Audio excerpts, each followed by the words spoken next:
When Muammar Gaddafi was captured, dragged through the dirt, humiliated, and murdered like an animal before the eyes of the world, where were Africa's presidents? Where were the voices demanding an investigation? Where were the leaders calling it a war crime? Where was the dignity of a state funeral for a man who once stood as one of Africa's giants? Nowhere. Silence. Almost none dared to speak. The African Union, the very institution Gaddafi himself had fought to build, looked the other way. They brushed it aside and moved on, as though nothing had happened. And in that silence, Libya, once a beacon of prosperity, was thrown into hell. This was not just the fall of a man, it was the betrayal of a continent. Libya was once Africa's richest nation, free healthcare, free education, the highest standard of living on this soil, a nation that showed the world that Africans could stand tall without crawling to the IMF or the World Bank. And yet, after NATO bombs and rebel guns, it collapsed into chaos. Militias took over, migrants were hunted like dogs, slave markets returned in the 21st century, and all the while, African leaders stayed quiet.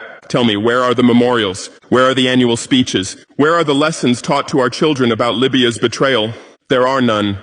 Because to speak of it would be to expose their cowardice, to admit complicity, to confess they stood by as one of Africa's strongest voices was lynched in broad daylight.